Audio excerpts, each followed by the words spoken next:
providing service to all 120 counties. If you're not familiar with the Small Business Development Centers, or SBDCs for short, allow me to share a little bit about what we do. So we provide assistance to entrepreneurs like yourself, regardless of what point you are in the life cycle of your business. So if you're just starting out, we can assist with market research or business plan development, and help you find startup capital. For existing businesses, we can assist in growing your business, whether that's hiring your first employee, or you want to find funding to expand your operations, or maybe you're at a point where you need help with cash flow, or even considering pivoting your business. We have folks that can help with that. Or maybe you're ready to retire, or you want to sell your business and move on to a new venture. We have a professional staff that has a wide array of knowledge and experience in various industries that can provide a customized service to meet all those particular business needs. We do this at no cost to you, thanks to the U.S. Small Administration, who co-sponsors our program. It's then administered through the University of Kentucky in partnership with other regional universities, community colleges, and local economic development agencies. We're part of a national network, America's Small Business Development Centers, which means there's a small business development center to serve every corner of the U.S. To learn more about us in particular, you can visit our website at kybizhelp.com. There you'll find additional resources to help fund or help start, fund, and grow your business. You'll also find all the social channels that we're active on. So find your favorite and connect to stay up to date on news, services, and events such as these. To go ahead and request personal assistance, you can email us at info@kybizhelp.com or call 1-888-475-7232. So a recording of today's webinar will be emailed to you later on today. So if you need to step away or you're having trouble with some technical issues, just know you have access to the full recording later on today. So moderating today's event is my fellow staff from the Louisville Center, Dave Atkins, Center Director, and Tony Sears, our Assistant Center Director. Good afternoon, folks. Hey, Janet. Hi, Janet. Hi. So, well, today is a big day in my mind because we had a big weekend where the president signed into law some new changes to the Paycheck Protection Program. And so we really needed to kind of understand what's going on. And today we've had a great guest with us. We have Steve Skaggs, who's Senior Vice President at People's Bank. He's a Government Guarantee Credit Officer and really knows his stuff and really spends a lot of time digging into the nuts and bolts of all these changes in the Paycheck Protection Program. And I know you have a lot of questions, as I do. And as we go forward, just put your questions in the chat and we'll get through as many as we can before the program's over today. So don't forget to do that. Ask as many questions as you like. And with that, I'd like to say hello to Steve. Steve, how are you? Good, good. Thank you so much. I appreciate the opportunity to speak to you as well as the group today. Well, without wasting any more time, let's just jump into the meat of the matter today. Okay, perfect then. I'll go ahead and start the presentation there. Should already popped up. So today, obviously, we're going to talk a little bit about PPP forgiveness, and obviously, it is really the next step for your business. PPP forgiveness is a ongoing and also ever-changing process, as we've seen throughout this entire Paycheck Protection Program. Obviously, next slide, excuse me, gives you a little bit about me. Obviously, David already gave you the introduction there and kind of let you know what my role is at People's Bank and how long I've been dealing with SBA and USDA B&I lending. Next slide here. I think I always like to talk about history and where we're at today came from obviously certain actions that we're taking. So obviously back on 13th of 2020, that's pretty much when the pandemic was declared. And at that point in time, that kicked off what I would call congressional action in high gear. And that congressional action obviously ended in what we know as the CARES Act. And part of the CARES Act under two separate sections, the numbers I believe are 1102 and 1106, we were able to come up with the Paycheck Protection Program. And out of that Paycheck Protection Program, became what we know as PPP, and what we've been able to actually help businesses and certain nonprofits in the state of Kentucky. Obviously, I put a third date down there because I think a lot of people don't remember that June 5th was an extremely important day. Obviously, that was the day that the president signed into law the Paycheck Protection Flexibility Act for 2020, and that one there was obviously some of the changes that occurred. The covered period, going from 8 to 24 weeks, allowing us to go from the 75-25 down to the 60-40. It also really extended the capability for our borrowers to have a longer, what I call deferral period. So that deferral period after the covered period is now 10 months, which I think for a lot of our borrowers, that's a great thing because it'll allow them to really get their documentation in order before they move into the forgiveness cycle. And the one thing that I don't have on here, because obviously this presentation was presented and prepared prior to the action with President Trump on July 4th, is that we did have an official extension, and that extension came out in an SBA procedural notice ending in 20035, and that's where the official extension did go on from the program, going from the end of 6/30 all the way out to August 8th. So at this point in time, we are still in what could be called the origination phase. But a lot of us and a lot of our clients, obviously, across the country are really moving into what's known as the forgiveness page. So like I said before, I always like to provide a little bit of history, kind of talking about why we are where we're at today and why we're talking about forgiveness. So obviously, these are some information that I wanted to give out to the group to give you an idea how complex and how difficult PPP has been. So obviously, I put up there a disclaimer that is as of July 1st. There has been 22 interim final rules, so the IFRs.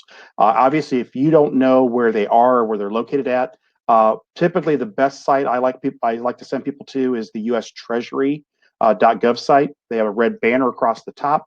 You click on that red banner, it takes you to a lender borrower page, and it has the information there on all the IFRs.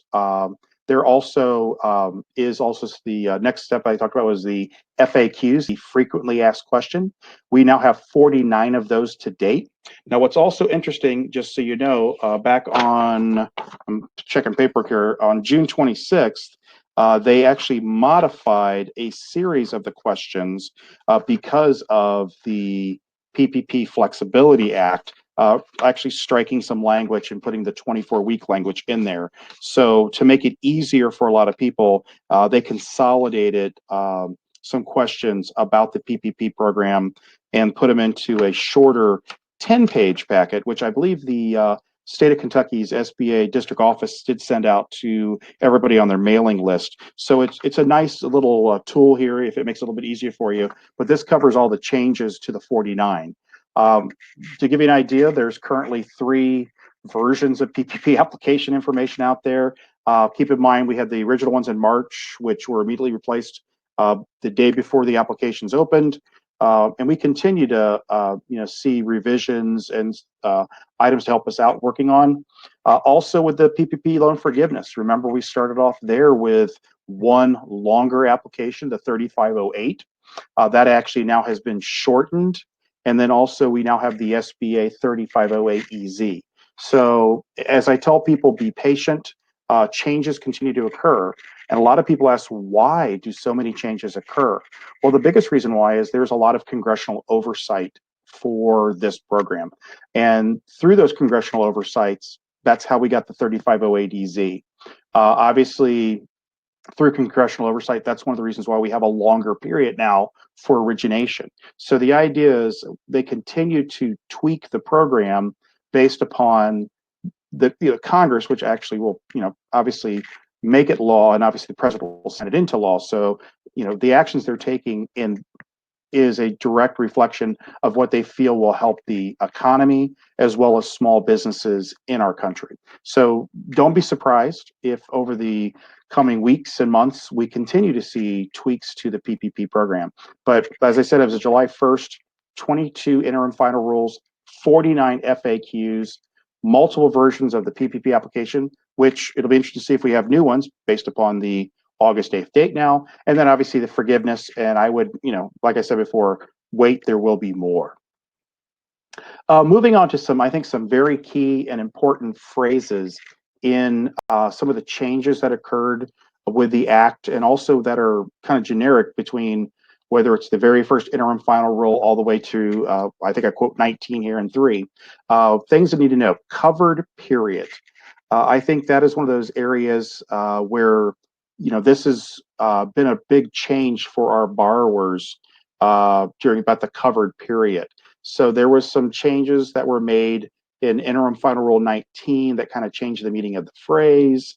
It elongated it, talked about the 8-week covered period, kind of, they took out that language and kind of replaced it with covered period to make it a lot more flexible for our borrowers. So, obviously, whenever you're looking at what's the right covered period for each borrower or for business, that really should be a conversation not with the bank and probably not with the SBA. As long as it fits in that covered period, then it should be a conversation with your trusted partners who help you with either the preparation of your PPP application, your CPA, the people you work with, because they'll help you decide what that covered period is. Because, that June 5th date, I'm going to reference back to it. There was a lot of changes where it gave people whose loan numbers were issued prior to June 5th flexibility that wasn't there. Minimum maturity period. So that's another thing that happened on June 5th. They took it from these being maximum maturity period of 2 years up to 5 years. Now, one thing I will put in here when it talks about this is if your PPP loan had an SBA loan number issued prior to June 5th, any change to the maturity period must be mutually agreed upon between the lender and the borrower. Anything June 5th and thereafter that has an SBA loan number that was issued, it's the 5 years what the standard is. So I keep on mentioning June 5th because that's a very important day with the Paycheck Protection, the PPP Flexibility Act. That was the day it was enacted into law, and these changes became different. Now, what's nice is if you had your SBA loan number issued prior to 6/5, you have flexibility. 6/5 and after, this is the program. So it's what you have to select and what you have to do, but that's a decision you don't have to make alone. Your bank doesn't make for you because the banks are processors and confirmation. It's actually for you as the business owner, business enterprise, nonprofit, along with your trusted partner and how you complete your paperwork. So that kind of talks about those 2 days there, but those were huge coming out of the June 5th as far as the definition of the covered period and the minimum maturity period changing. Okay, moving on, let's talk about this deferral period. So typically in interim final rule number 17, they did change the language of the deferment. Now, initially we kept on talking about it was 6 months. And I know we at our institution, we had concerns about that because we're looking at, well, there's an 8-week covered period, and then you got 6 months, but it's going to take 60 days at your bank, 90 days at the SBA. You're going to probably have to start making payments, or there's going to be money coming out of your pocket before we'd hear back from the SBA on forgiveness. So with the PPP Flexibility Act, one of the things that occurred was that the loan forgiveness period is now 10 months after the end of your loan forgiveness covered period. So that covered period is very important, the period in which you use the funds, but this deferral period is an additive on top of that. So typically it allows our customers more time to process the PPP application to make sure that they will get full, obviously the goal of this PPP is for loan forgiveness. And obviously that's why a lot of people took the money, because the capability of not having to pay it out of working capital, it would actually be able to pay itself back for usage and stuff like that. So it's a nice program that way, and allows you to get the influx of capital and then a delayed payback. But this change here was huge for clients, and I think that's the reason why I wanted to make sure that the people noticed the deferral period there. So I think it's a part of the program that's great for the clients. great for the business owners and the nonprofits because it gives you a little bit more time to get your paperwork in order. Okay, the loan forgiveness covered period. This is once again quoting to interim final rule number 17. And a lot of stuff you see in quotes, I'm actually taking it right out of the interim final rule as far as the language in there. So talking about the June 5th date there, once again, talks about the loan forgiveness covered period. So that's the thing there. They went with the 24-week period and obviously begins with the PPP loan dispersed. So always remember your covered period always begins when the funds are dispersed. So obviously, if there is a delay from your bank from the date you sign it until the funds are dispersed, it's obviously that date of fund disbursement is the date you're looking at. But however, if it was made before June 5th, you may elect a shorter period for the PPP as little as 8 weeks. So what's nice is if you have a loan that received an SBA loan number prior to June 5th, you have that flexibility where after June 5th, the 24 weeks is what they have. Now, I want to put that, and I put it down in a big bold letters at the bottom. Keep in mind though that this entire time during the loan forgiveness covered period, as well as the deferral period, the loan continues to accrue interest. Obviously, the rate is very attractive at 1%. But the idea is you do need to submit that loan forgiveness loan application within that time period to avoid having to make any principal and interest payments after the deferment period. So, you've got the loan covered period followed by the deferral period. So obviously there's a time frame there, but we want to make sure that we meet that time frame for our customers and then also for the SBA guidance. Another thing here, getting ready for loan forgiveness. I think these are pretty much generic things, and I'll be honest, these are not my original thoughts. I've been on a lot of CPA calls, some national, some regional, and I think the biggest thing that they say is to use those 3 words: document, document, document your use of your PPP funds. And I think the best advice I've heard from some of my CPA partners and centers of influence is you need to treat this as if this is an IRS audit. Keep your documentation complete. Keep the files. Obviously, there is a look back period on this. Obviously, the government has so many years they can come back and audit your PPP loan. So you want to make sure that you document everything. Keep your files fresh. Make sure they're properly updated. And once you've completed your forgiveness application and you've heard back from the SBA and your loan hopefully is forgiven 100%, doesn't mean you're done. Keep that documentation and keep it available for any future audit purposes. I put on there too that a lot of national accounting trade associations have developed these great worksheets to kind of walk you through the process. Notice I didn't say the national banks did that. It is national accounting trade associations. Those are your partners in kind of helping with the PPP application and also the forgiveness application. So, my biggest suggestion I would say is don't do this alone. Obviously, your business has a lot of trusted partners. Your nonprofit has a lot of trusted partners. Make sure you leverage those trusted partners as a way to make sure that you complete your forgiveness application as possible, as well as possible. Obviously, my third note there is be patient. And the reason why I say that is, if you've realized from my earlier slides, 22 interim final rules, 49 FAQs, multiple versions of the forgiveness application already. There will be more coming before this is done.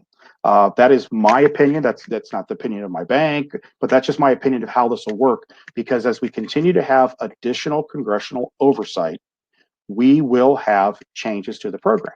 And I know we are members of NAGLE, which is the National Association of Government Guaranteed Lenders, if you've never heard of that before. But NAGLE actually sends out congressional updates from their team in DC. And there actually has been proposed legislation in the Senate looking for that magic automatic forgiveness. Now, dollar amounts have been thrown out. Obviously, none of this is law. None of this, it's discussion legislation, but there may be more opportunities for broader forgiveness for smaller dollar amounts. So one of the things I keep on saying is be patient. You do have time. That 10-month deferment after your cover period, you may want to look at your options and see if legislation may move in your favor before you apply for your forgiveness. And the fourth item there is know your covered period and then build your application timeline from the end of that period. So what I'm saying is, know that period, know what the beginning date and end dates are. And obviously that beginning date's pretty easy on your covered period because that's the date your funds are dispersed. But know what you're going to use, know how you're going to document it, and then start building out, realizing, okay, I got this much time to get my application done because I know my bank partner has 60 days before they have to make a decision. And then it goes to the SBA, and the SBA has up to 90 days before they have to let us know. So keep in mind, of that 10-month period, 5 months of it is optionally between your bank and the SBA for a decision. So even if you think about the time there, it gives you some time to work through it and see if the program will make any changes in your benefit before you start doing, a lot of work on your project there. So, what SBA form do I use? Now, this gets very interesting because right now we know there's two forms. We originally started off with a long form, the SBA Form 3508. What I will let you know is that on June 16th, it was revised. So what they did was they kind of shortened it down based upon some of the congressional oversight, and they kind of broke it down into the application instructions and then the application itself. And then the second part is there's now that 3508 EZ form.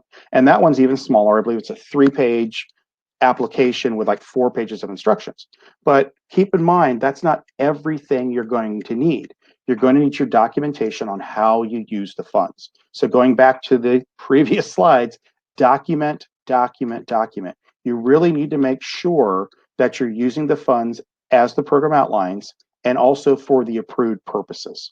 But by having a longer covered period, it actually could be beneficial to see more payroll go through the program for yourself. But obviously, that's not the bank's decision. You need to work with your partners who help you with the application and in the forgiveness application to make sure that you've met those standards. The bank's role in forgiveness is really a confirmation and a decision to the SBA. So, we should not be assisting in the completion of any 3508 or 3508 EZ. That should be done by the client, the borrower, nonprofit, with their partners, so the bank can do its confirmations and then the final decision that gets forwarded to the SBA. So just to keep that in mind, the forgiveness process right now, what we know is there's a 3508 long form and a 3508 EZ, which is the shorter form. But I'd stay tuned to see if there's more changes, not only to these two forms, but potentially there could be additional documentation based upon either pending legislation in DC or the discussion of maybe new legislation being presented either later this month or early next month. Okay, so once again, I'm going to go back again over the timeline. And obviously, I jumped ahead a slide talking about it before, but the lender must issue a decision on your forgiveness application no later than 60 days after receipt of a complete loan forgiveness application. Now, I did put in there, please note to use the word complete. Obviously, depending on which application you use, complete could be slightly different. But I think the idea is, the banks or your processor who's handled your PPP loan will need to make sure that everything is there to be able to make a decision. And typically, like I said before, the way the legislation is written for the banks, there are things we need to confirm, and then there needs to be a decision based upon those confirmations. So the idea is, to be able to do that, we will need to have complete information from the borrower. Okay. Now, like I said before, the next step after the banks complete their part is we move on to the SBA review. And the SBA has made it very clear that they have the right to review all applications. So not the ones over 2 million. Every application could be subject to review. And obviously, within that not later than 90 days, they will remit to the bank the appropriate forgiveness amount plus any accrued interest after the lender issues its decision to the SBA. So now keep in mind, though, the SBA's decision could be the loan doesn't qualify for forgiveness. So just because the bank permits it or submits it with a decision to forgive does not mean it'll be rubber stamped by the SBA. The SBA has stated in this that it is subject to any SBA review. So the SBA is keeping the right to review all or any and all loans that are submitted for forgiveness. So obviously your bank doesn't control whether or not your loan will be forgiven, but the bank does submit the completion and a decision with that. So it is something that's a two-step process. So like I said, think about your timeline, think how long you have before you want to submit, and then think about what your bank has time to do, and then what the SBA needs time to do. So it is a little bit longer process, and I think a lot of us thought would happen, but I think it's an honest process where we know the days and we should be able to help our customers. So obviously everybody wants to know, when will lenders start taking PPP forgiveness applications? And I am, if anything, I am honest with my bankers as well as borrowers that I talk to. And right now, I don't know what the answer is. I know a lot of banks, because of the sheer volume of this program, actually borrowed people from other parts of their institutions that maybe not as working as hard, maybe when the retail branches were closed, or different operations areas were not working at capacity. They helped with, in a lot of institutions, the PPP application process. Well, all those applications that came in that short window of time are now going to be asking for forgiveness. So typically the lenders are working with either outside software vendors, online or automated systems, to help them with that process. And a lot of lenders want to do that so that way the customer and the businesses and the nonprofits have a better experience. So obviously it would be something that, depending on who your lender is, they may choose to try to do this all automated, and God bless them. Or they may choose to do it manually, and then really God bless them. But the idea is it's a tough process, and there'll be a lot of work to do. But the one thing I will say, and it's very, very true, is that a lot of banks and a lot of lenders are waiting to open up their portals, because once we accept and confirm there's a complete application, we have 60 days. At this point in time, we have no vehicle to send a decisioned loan forgiveness package to the SBA. The SBA has no portal, no methodology for us to actually pass it along. And if you've follow along like any job boards, or even looking at SBA.gov, there are open positions that the Small Business Administration is hiring for, and probably part of the hiring is anticipation of this program being able to help with the process.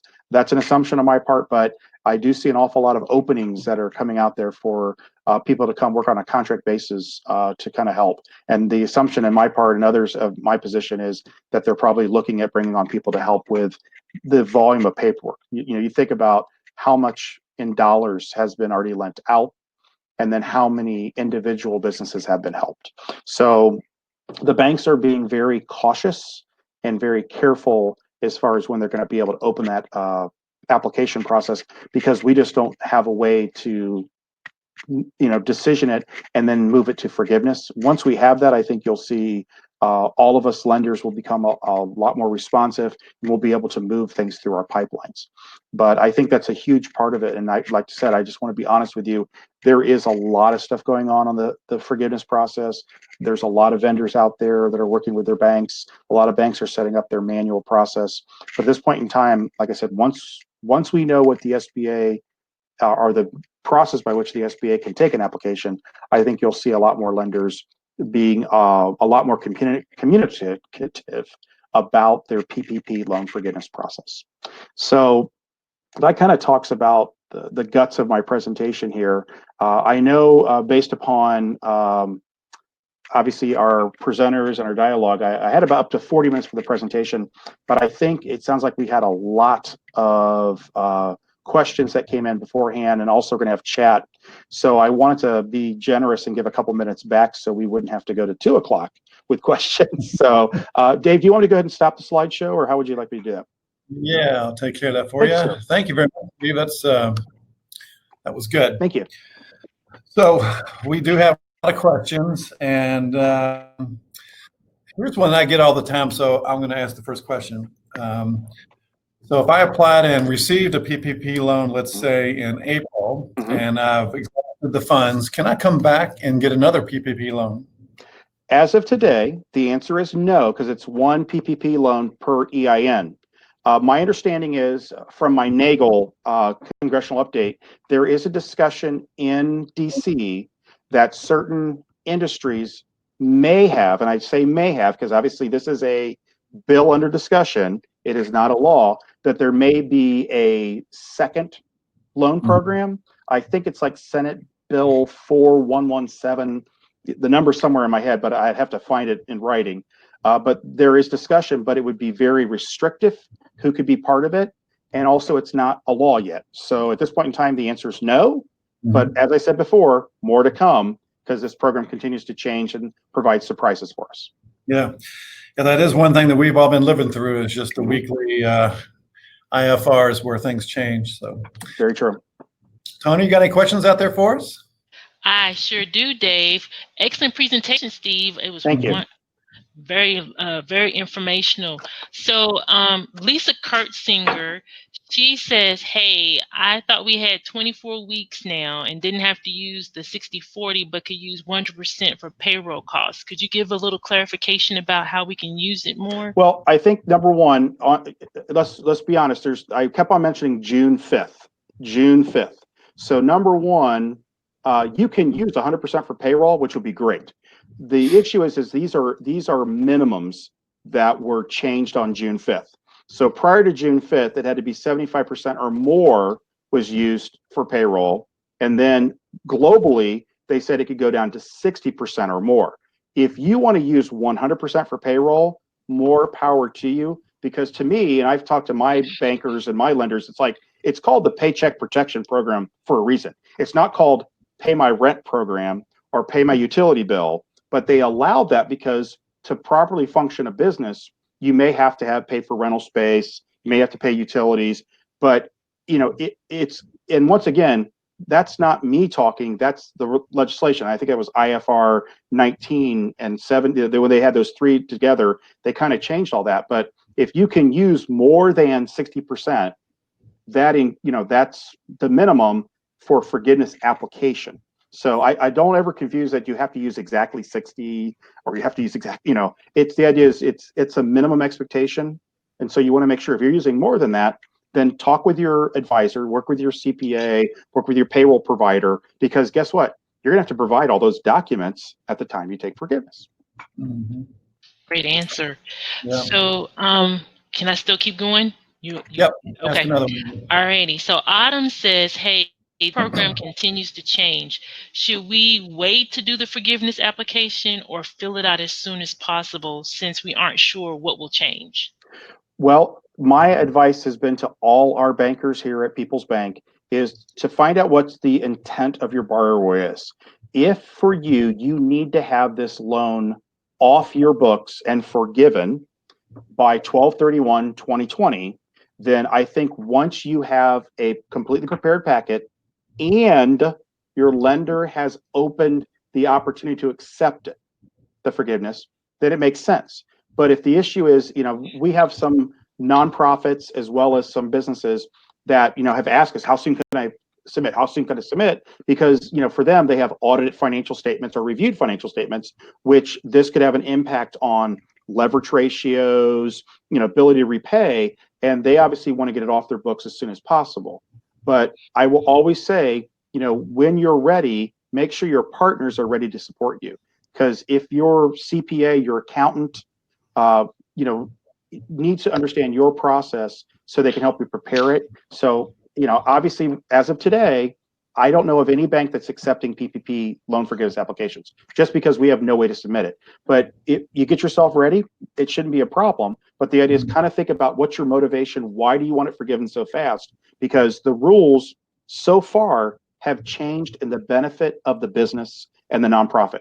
They have not gotten worse, they've gotten better for every class. So to me, it's like, if you wait a little bit, things might get better. And especially on the smaller dollars, that's where I think you may still see some congressional action. That's good advice, Steve. Thank you. So, Tony? Tony? Okay. Another one there for. Okay, so this question comes from Deshaun, and also Sue Bradford. Deshaun wants to know, can I use my remaining funds of my Paycheck Protection Program under the 8-week window? And then Sue is saying, is it still an 8-week period, or has that actually changed? Well, here's the question, because I don't know this answer. When did you get your loan? Number one. And the idea is, for all borrowers, whether it's June 5th or after, June 5th or before, there's 24 weeks is available.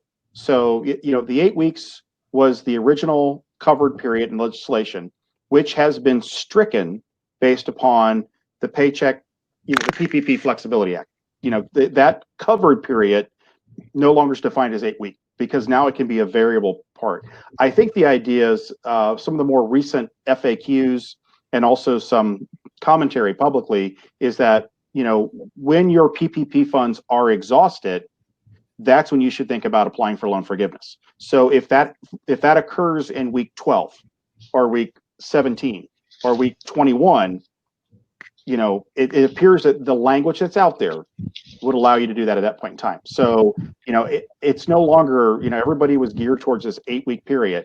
And they even went to the point of making the 8-week period either a cash basis or, accrual basis to kind of help people out for accounting purposes, depending upon the sophistication.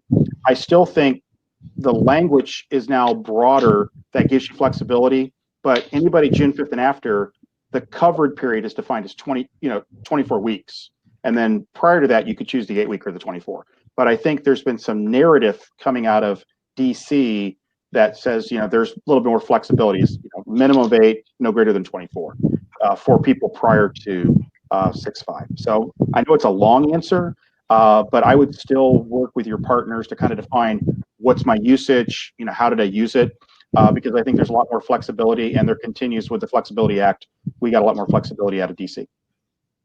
Okay, so can I still stick with this same subject?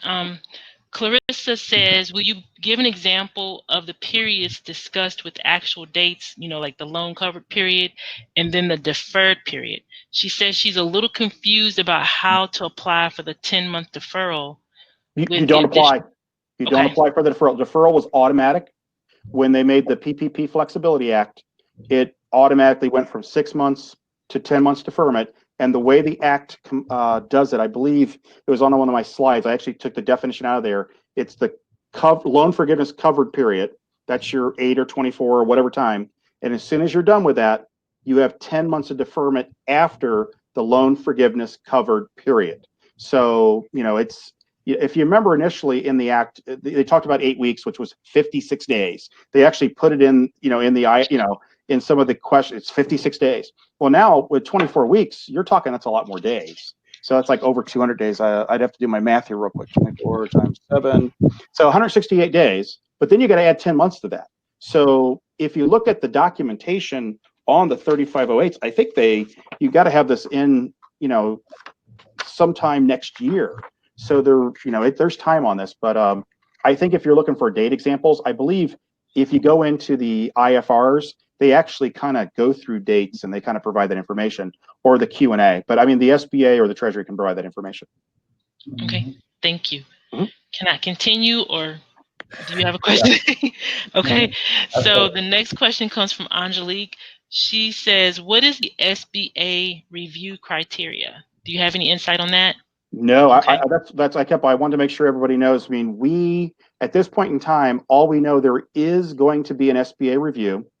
That SBA review will occur after the bank's 60 days to do their decision. And like I said before, if you look at the instructions, I believe there's 4 things the banks needed to confirm, and then they made to make a decision and then submit to the SBA. At this point in time, we know nothing about the SBA's review process, and we do not know how to put it into the review process because there is no portal, there's no address, there is nothing. And that's one of the reasons why earlier I said on my one slide, be patient, because there'll be more to come. Okay, thank you. So Steve, you're doing an awesome job, and I'm gonna go ahead and let Dave ask a question. Thank you, Steve.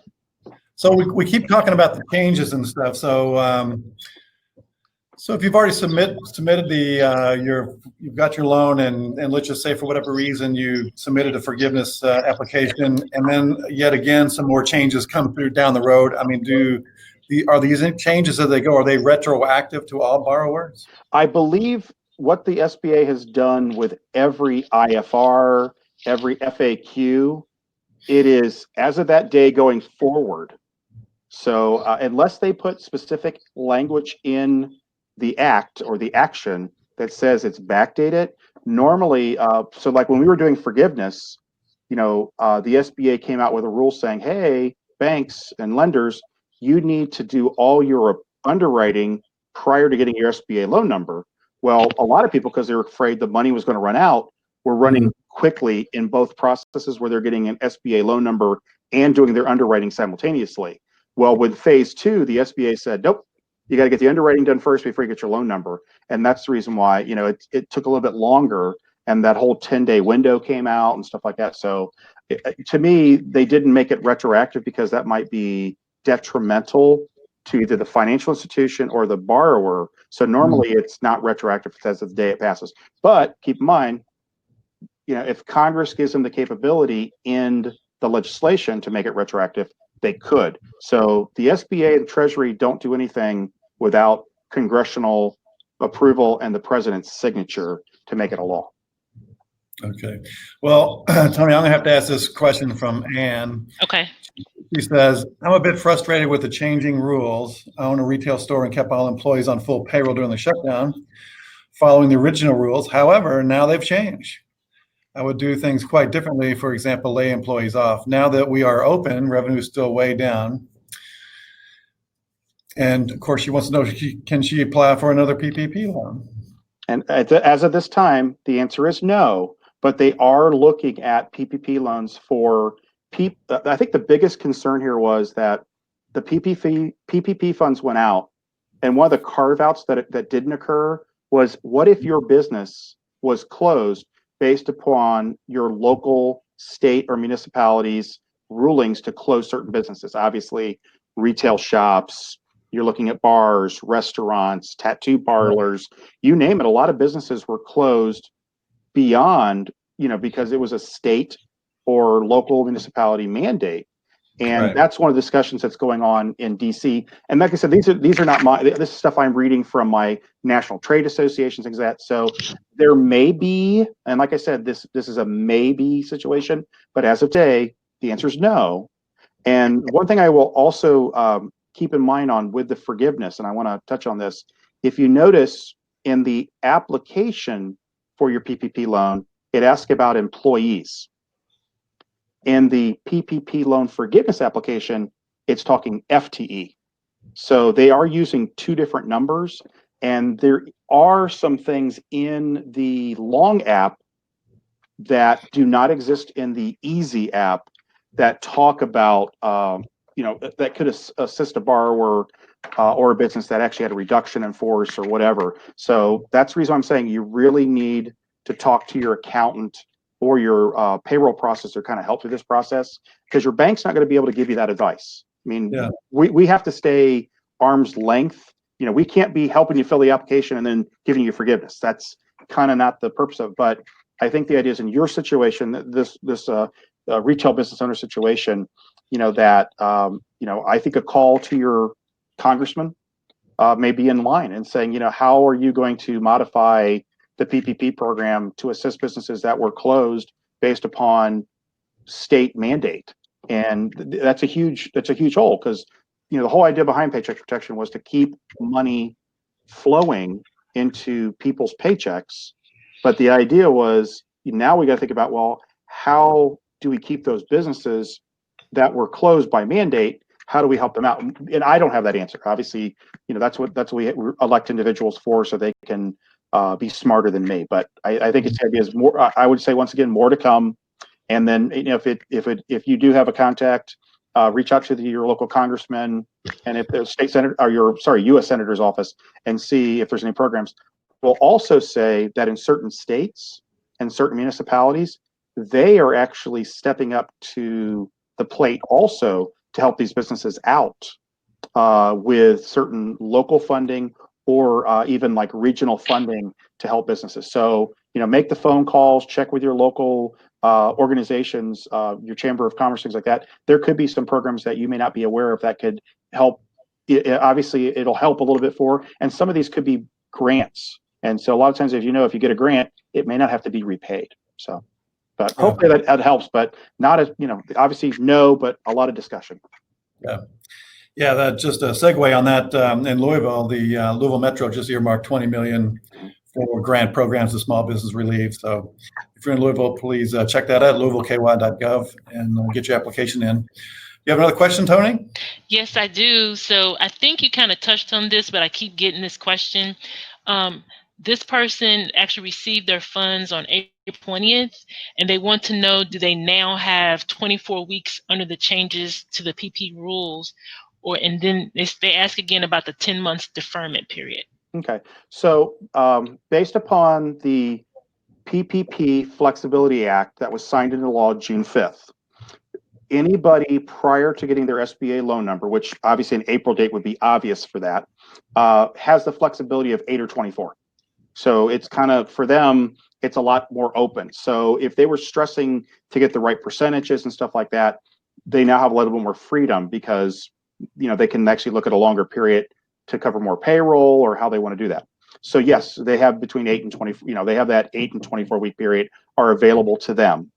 And then, like I said, automatically all the deferment periods or deferral periods are 10 months after the loan forgiveness covered period, which is that 8 or 24 week period. Thank you. So that hopefully it answers that. So. I have one here from Tammy Carter. She says, please give examples of how we document the expenses for PPP loan forgiveness. Our loan will be used for payroll. Well, I think the idea is the best examples that you can get, and obviously these are not mine, is actually to go to the interim final rule number 1, and it kind of tells you what, so if you think about what you provided when you made your application for the PPP loan, because they ask for payroll records, 941s, 940s, all that documentation, that's the same information that you're going to need to prove you spent the money on forgivable items. So I would think that, the best thing for you to do is look what you provided to get your PPP loan application approved, and then provide that or even a higher level of documentation. I'm a big guy, I like to see document, but work with your payroll provider. If you cut checks manually and you take care of it internally, copies of canceled checks. How often do you do payroll? Get your files together, because there is a ladder on the application process, the PPP application process. I'm assuming at this point in time, the instructions of what qualifies for payroll is going to go back to interim final rule 1 and then updated in 17, 18, and 19. So that information is available, treasury.gov or SBA.gov. Go to any of the coronavirus banners are usually in red, and you could actually read what is acceptable documentation. So that is available at their sites, and that's defined. But whatever you used at the application is probably what you need to mirror for forgiveness for the loan forgiveness covered period. Thank you. You're welcome. Dave, do you have any questions, or you want me to continue? Yeah, go ahead and ask the next one. Okay, so this one comes from Sheila Kurtz. She says, do I understand correctly that there has not been any PPP forgiveness application that has been filed at all? For those who received their funds in April and the payment deferral ends in December, does she have enough time? Well, number 1, the payment period doesn't end in December. That's the old methodology. She's thinking the 6 months after the loan covered period. So Okay. Now think about it. If you had one in April and you elected the 8-week period, that would put you into June. So I'm just choosing months as opposed to specific days, because I think if I do a calendar, I'll make a mistake, and I don't want to give bad data to anybody. So if we say in April, they got the PPP funds were deposited into their account. They chose 8 weeks. So in June, the time's up. Well, if you take June, you had 6 months, that's December, add 4 more. You're in April of 2021 now. So you have, and that's that's your deferment period. And that changed because that one was retroactive. That one covered everybody. So you don't, December is not a final date now. Now we're talking April. But as I said earlier, check with your accountant and check, how your accounting is going to work. Some people are motivated to try to get it closed out this year. If it will not have a negative impact on any of your loan covenants, your ability to get access to capital, then you got till April. If you got the money in April, you got till next April if you choose the 8-week period, because it's 8 weeks plus 10 months. So it's a pretty long time period. But I'd still say, I'm counting 5 months, 2 for your bank, 3 for the SBA, makes 5. So, and like I said, if you're looking at it, then obviously pretty soon they're going to need to go in. But once again, the banks haven't opened portals or access to take applications because the SBA hasn't showed us how we can submit them for you. And so that's the reason why you're seeing a little bit of what I wouldn't call slowness, I'd call trepidation, because none of us want to take your application. We all want to get your loans forgiven. Every lender out there wants your loan forgiven. But the issue we're running into is we have no way to get you forgiveness. So what we're asking for is to be patient, because once we get the information from the SBA, based upon what we've seen with 22 interim final rules, we're going to get the initial information. It'll probably change, but that change will occur after the portals open. And so we have 60 days. So, but the other thing too, you can't call us and say, well, hold my application until day 59. We're going to process these as fast as we can, because keep in mind, there's millions of these loans out there. And you're talking the money out the door from the Treasury, via the banks is over $500 billion. So this is a lot of money. So hopefully that helps that answer, but it's a long answer, but hopefully it gives them some idea and direction where we're looking at. Well, let me ask you this. This kind of dovetails on a question from Karen. So you're on the inner circle and you get a lot of information. How would someone, a business owner, kind of keep tabs on some of these legislative changes that might affect their loan forgiveness application going forward? Well, I think number one is, when they become law, they're available. So I actually have treasury.gov and sba.gov saved in my browser. So whether you use Internet Explorer, Chrome, Firefox, save those in your browsers, check with them every day to see if there's any updates or any updated legislation. Number two, I think it's good to talk with your banking partners. We obviously, a lot of us are starting, are starting to open up our offices. People are able to come in now. So I would say a call to your banker who handled your PPP loan application, saying, hey, don't mean to bug you, but what updates do you have?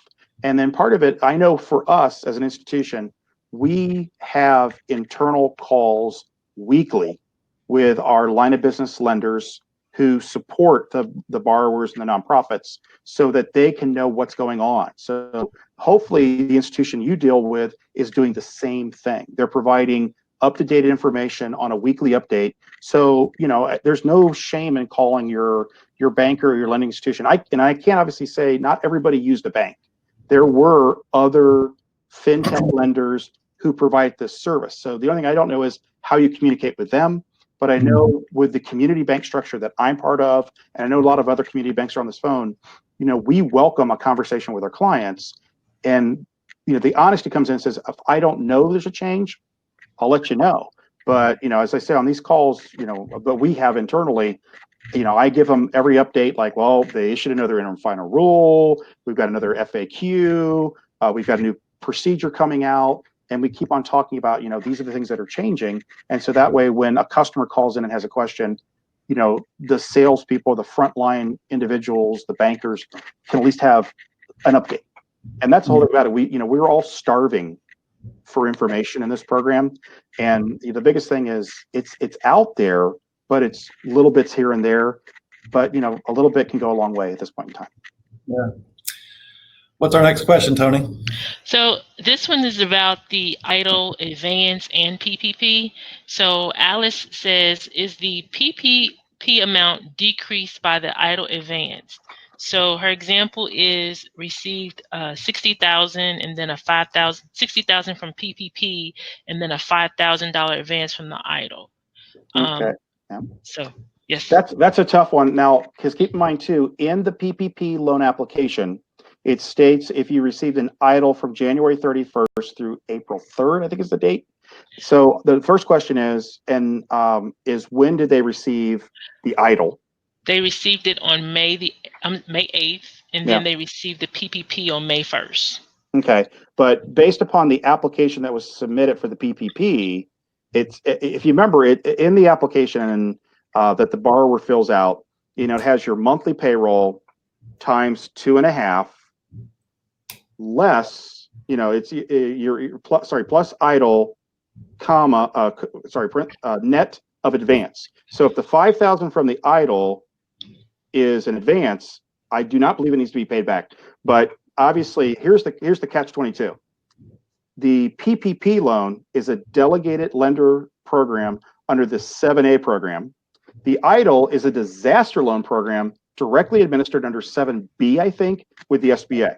So I direct everybody, if you have an EIDL loan, go back to the SBA and say, okay, based upon my PPP application, what I received should not reduce or be paid by my PPP, and the SBA needs to answer that. But the way the application reads, it looks like that's the grant, that 5,000 is. The grant is that net of grant, so it doesn't need to be added into the PPP. Now, here's the caveat, though. There was a little bit of language came out there talking about if your EIDL loan was used for payroll, then you should use your PPP funds to pay off the EIDL. But for the EIDL program, I have been pushing all questions back to the SBA unless it's over the advance or the grant amount. And then that one there, it becomes a little more, and I talked to my field office and just to make sure that we have the right calculations is what I've been doing. So the EIDL is very confusing. And then also, I will say it right now, I certainly hope that borrower read all the language in the EIDL loan documents because there are certain provisions that are restrictive covenants that if you do any future borrowing could impact your ability.